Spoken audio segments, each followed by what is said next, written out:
A outra característica de Barnabé é o seguinte: ele teve paciência com o novo convertido Paulo. Ou seja, além de Barnabé ter acreditado em quem ninguém estava acreditando, né, que era Paulo, ele agora teve paciência. Olha só o que diz em Atos capítulo 9, versículo 28 e 29. Estava com eles em Jerusalém, entrando e saindo, pregando ousadamente em nome do Senhor. Falava e discutia com os helenistas, mas eles procuravam tirar-lhe a vida. Barnabé, o que aconteceu com ele? Olha só.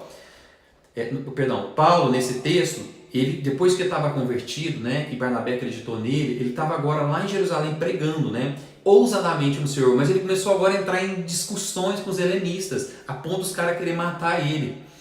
Isso mostra muito a característica inicial. Paulo era um novo convertido e ele ainda não tinha muita sabedoria para pregar, provavelmente. Então, isso fala o seguinte: Barnabé teve uma paciência com os novos convertidos. Você já viu pessoas que chegam na célula, que às vezes falam umas bobagens, falam algumas coisas assim que não tem nada a ver, ou às vezes falam coisas que ele está achando o máximo, mas nós sabemos que é uma heresia, é uma coisa errada, mas não devemos ter paciência com essas pessoas. Por quê?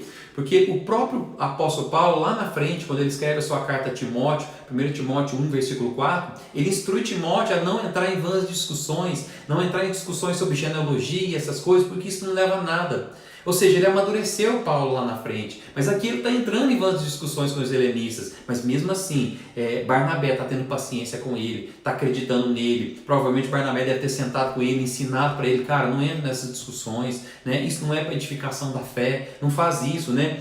Então, muitas vezes, tem pessoas que às vezes se convertem, o que eles querem fazer? Eles querem pregar para toda a família, né? E acabam não tendo sabedoria. Isso é muito importante, a gente ensinar as pessoas a não entrar nessas vãs discussões, né? Então, por isso que é importante nós sermos como Barnabé, de estar junto dessas pessoas. Mas também, olha outra coisa fundamental, que era característica de Barnabé. Ele tinha bons olhos com todos. Olha só, que diz Atos capítulo 11, versículo 23 e 24.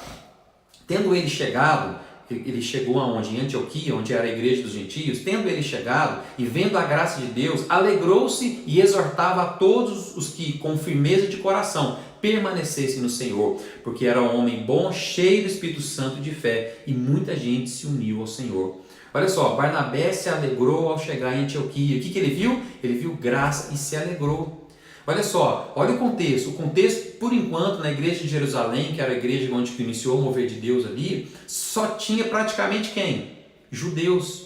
Então eles poderiam achar que agora o mover era só com judeus, e não. Lá em Antioquia começou a mover com gentios. E Barnabé chegando lá, por mais que ele poderia ter a mentalidade de judeu, mas ele chegou lá e ele se viu, e ele se alegrou. Ele teve bons olhos de ver o seguinte: aqui tem a presença de Deus, aqui tem o mover de Deus, aqui tem graça de Deus. E ele se alegrou, né? E ele realmente fazia o quê? Ele encorajava esse pessoal a buscar mais de Deus, né? Realmente, o que aconteceu com isso? No final do versículo fala que as pessoas se uniam ao Senhor. Ou seja, por causa de Barnabé acreditar neles, ver graça na vida deles, se alegrar com eles, as pessoas se uniam com quem? Com o Senhor. Olha que coisa poderosa que é a vida de Barnabé. Por isso nós precisamos ter essa atitude como Barnabé, né? Nos alegrar com cada passo das pessoas com Jesus, né? Ou seja, a palavra aqui que fala que ele exortava nesse texto, quer dizer também encorajava. Encorajava, né? Porque nesse texto fala o seguinte: ele se alegrou-se e exortava a todos. Exortava para nós muitas vezes é só xingar, né? É só corrigir, mas não, aqui nesse contexto essa palavra exortar quer dizer encorajar. Então não tem coisa melhor que nós vermos os irmãos crescerem, é nós realmente encorajar eles a buscar o Senhor.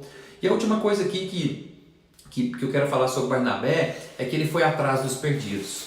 Barnabé não desistiu de Paulo. Olha só o que diz Atos capítulo 11, versículo 25 e 26. E partiu Barnabé para Tarso à procura de Saulo. Tendo-o encontrado, levou a Antioquia, e por todo um ano se reuniram naquela igreja e ensinaram numerosa multidão.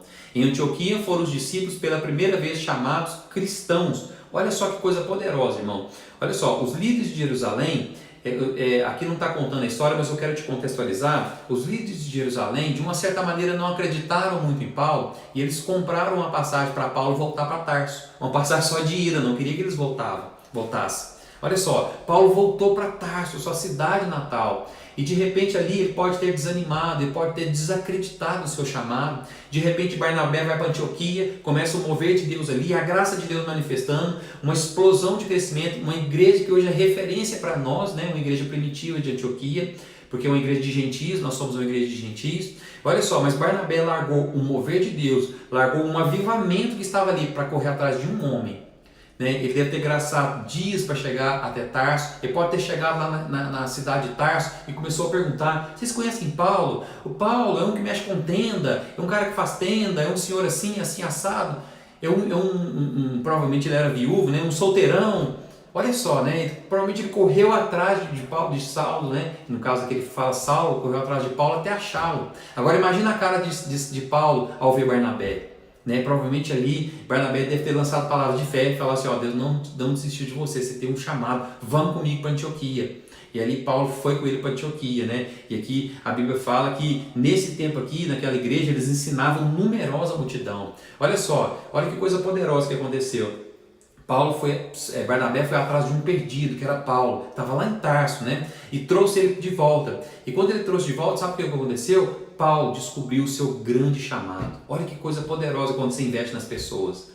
Quando você investe nas pessoas, as pessoas descobrem o chamado dela em Deus. Por quê? Porque Paulo foi para a igreja dos gentios e lá ele descobriu que ele era o apóstolo dos gentios. E a partir dali ele saiu por toda a região, implantando igrejas de gentios. Tanto é que Paulo é chamado de o apóstolo dos gentios, Olha que coisa poderosa quando você investe nas pessoas. Não tem coisa melhor, irmão, se você ser um instrumento de Deus para colocar as pessoas no seu propósito eterno. É quando você entende que a pessoa pegou um trilho e agora ela está caminhando e você fez parte daquilo. Eu sou muito feliz por isso e participar dessa obra. Amém? Que Deus te abençoe, que o Senhor possa falar ao seu coração nessa palavra tão simples, mas tão cheia da presença de Deus e cheia de revelação para você. Deus abençoe.